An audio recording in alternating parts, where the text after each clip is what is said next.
Salam sehat Bapak Ibu, Sobat Muda yang berbahagia. Pada kesempatan kali ini, saya akan mengupas tentang bagaimana memilih agama. Di sini, Buddha menjelaskan kepada suku Kalama yang kebingungan, yang bertanya-tanya kepada Sang Buddha. Bagaimana pertanyaan mereka kepada Sang Buddha?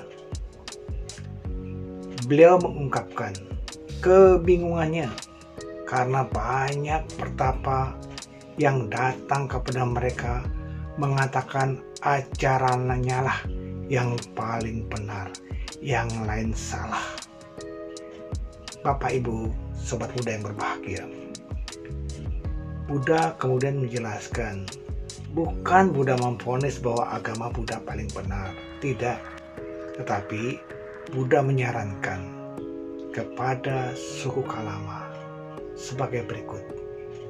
Yang pertama, janganlah menerima apapun hanya berdasarkan pada berita. Berita-berita yang kita dengar langsung kita percaya. Jangan, itu berbahaya. Kemudian, janganlah menerima apapun hanya berdasarkan pada tradisi yang sudah dijalankan. Kemudian Bapak Ibu yang berbahagia, janganlah menerima apapun hanya berdasarkan pada kabar angin, berita yang belum jelas. Kemudian, janganlah menerima apapun hanya berdasarkan pada otoritas teks-teks keagamaan. Kelima, janganlah hanya bergantung pada logika dan argumentasi semata. Keenam, janganlah menerima apapun hanya berdasarkan pada pengaruh pribadi seseorang. Ketujuh, janganlah menerima apapun yang kelihatannya benar. Kedelapan, janganlah bergantung pada pengalaman spekulasi pribadi seseorang. Kesembilan, janganlah dengan mudah mengubah pandangan kita karena kita terkesan oleh kemampuan seseorang yang tampak mengesankan. Yang terakhir, janganlah menerima apapun atas pertimbangan bahwa inilah guru kami. Bapak Ibu Sobat Muda, sepertinya kedengarannya aneh, tetapi kita selami dalam kehidupan sehari-hari.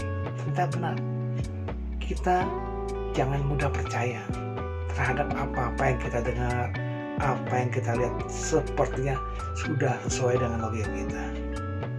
Inilah termasuk kita bertanya tentang hukum karma. Silakan.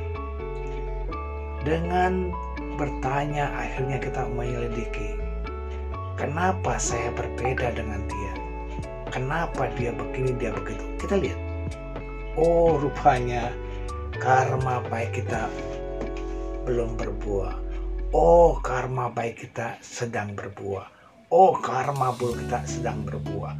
Oh, karma buruk kita belum berbuah. Inilah kita selami. Bapak Ibu Sobat Muda, memang kita akan mudah menjawab pertanyaan, akan gampang menjawab ketika kita dalam keadaan bahagia. Wah, Bapak bahagia sekali hari ini. Wah, saya sedang menerima karma baik. Karma baik saya yang lampau sedang berbuah. Saya makmur, saya jaya. Tapi bagaimana kalau sedang sedih, sedang duka, sedang kalut pikiran? Apakah kita mampu menjawab, oh, karma buruk saya sedang berbuah. Oh, saya sedang terpuruk akibat buah karma lampau. Sulit. Namun demikian Bapak Ibu yang berbahagia, sebagai umat Buddha, perlahan-lahan kita selami. Setiap orang memang ingin bahagia. Setiap orang memang berharap materi, tetapi ingat, bukan materi di atas segala-galanya. Semua hal butuh uang, tetapi uang bukanlah segala-galanya. Memang kalau kita pakai logika, kalau kita sakit, mau masuk rumah sakit, kita butuh uang, kita butuh materi. Betul. Kalau makan enak, kita butuh uang, butuh materi. Kalau mau pergi nyaman, kita butuh mobil, butuh uang. Betul. Bapak Ibu sobat muda yang berbahagia, meskipun masuk rumah sakit yang termahal, yang termewah, ternyata uang tak mampu menyembuhkan secara total. Kita bisa makan di tempat yang mewah, bisa makan yang mahal, yang enak, tetapi kebahagiaan bukan dari makanan yang kita santap. Bapak Ibu sobat muda, perjalanan jauh bisa kita capai dengan kendaraan, dengan pesawat, dengan mobil yang mewah sekalipun, yang cepat. Tetapi ternyata keselamatan kita sampai tujuan bukan terletak dari kendaraan yang kita gunakan. Itulah kebahagiaan kita memang harus didukung oleh materi. Materi perlu untuk mendukung kita, tetapi perlu kita sadari bahwa bukan materi semata yang bisa bikin kita bahagia. Itu kita butuh pulpen, butuh pensil untuk menulis, tetapi pada saat akan menulis perut kita lapar, kita bisa menulis? Ya tidak, ya, butuh makanan. Nah inilah ada cara baik. Pada saat kita ingin menolong orang lain, ingin sekali menolong, tapi kok kondisi kita sulit menolong, membantu. Maka itu Bapak Ibu semua yang berbahagia, kesempatan kita pada hari ini bisa mendengar, bisa bertemu dengan orang-orang yang mengajarkan Dharma adalah kesempatan bagus. Memang pasti orang-orang yang mendengarkan konten ini adalah orang yang butuh Dharma. Kalau tidak, nggak akan mendengarkan. Kenapa? Nggak ada manfaatnya. Nah, karena yang dibicarakan itu lagi. Betul. Yang dibicarakan itu lagi. Karma baik. Bosan. Saya belajar karma baik terus. Sementara hidup saya belum bahagia, sementara hidup saya belum sempurna, sementara hidup saya masih menderita. Bapak Ibu sobat muda, kondisi baik kita bukan muncul secara spontan, tetapi harus didukung oleh hal-hal yang mendukung. Misalnya, kita ingin berbahagia dengan mengenakan pakaian A atau pakaian B. Lalu kita kenakan. Ternyata pakaian yang kita kenakan itu sobek. Dengan segala usaha kita harus menjahitnya. Loh kenapa? Karena untuk memperbaiki. Demikian pula perjalanan hidup kita perlu didukung.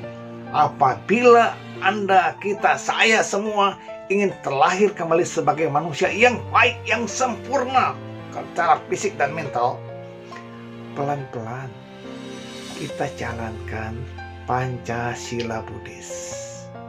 Mulai dari menghindari membunuh, menghindari mengambil barang yang tidak diberikan, menghindari berzina, menghindari bicara yang tidak benar, menghindari minum-minuman atau makanan yang menyebabkan lemahnya kesadaran. Ini lupa cuma 5. Ya, cuma 5. Tetapi sanggupkah kita secara full menjalankan 5 sila tadi? Cobalah. Sila pertama, apakah saya bisa tidak membunuh? Pak, saya boleh gak memelihara binatang? Boleh saja. Tetapi kita memperhatikan bagaimana kondisi kandangnya, kondisi makhluk yang kita rawat, yang kita pelihara. Jangan sampai dia menderita. Pula makanan yang disantapnya. Kalau bisa Bapak Ibu Sobat Muda, kita peliharalah binatang yang makanannya bukan binatang lagi. Kenapa? Karena di situ kita ikut berpartisipasi dalam membunuh makhluk lain. Ini termasuk pengambilan barang yang tidak diberikan. Cobalah kita hindari. Perbanyak kebaikan dengan berdana. Kita imbangi dengan perbuatan baik dari dana. Perbuatan baik dengan ucapan benar, ucapan sopan, ucapan jujur. Bapak Ibu, sepertinya zaman sekarang orang jujur adalah cerita saja. Aduh, kalau orang sudah tidak percaya ada orang jujur, maka kita pun akan bertanya, apakah hanya saya yang jujur? Oh, sombong sekali. Masih banyak orang jujur, masih banyak orang yang mau jujur, masih banyak orang yang mau menolong kita, masih banyak orang yang mau berbuat baik pada kita. Oleh karenanya kita kondisikan berbuat baik, berbuat baik. Berbuat baik bukan untuk dapat pujian, berbuat baik bukan untuk menerima karma baik, bukan. Tetapi kita berbuat baik adalah semata-mata untuk mengkondisikan kita selalu berada pada kondisi yang baik. Bapak Ibu Saudara yang berbahagia, pada kesempatan ini kita bisa meningkatkan kebaikan lagi dengan mendengarkan Dharma, dengan berbagi kebaikan kita berdana, dengan berbagi kebaikan mengajarkan orang berbuat baik, dengan berbuat baik misalnya menolong orang yang membutuhkan dalam hal kebaikan. Kondisi ini kita kondisikan. Jadi jangan pernah ragukan ketika Anda berbuat baik. Jangan takut. Semoga kebaikan yang kita tingkatkan, kita tanamkan setiap saat membawa kebahagiaan buat kita dan makhluk lain. Semoga semua makhluk hidup berbahagia. Sadu, sadu, sadu.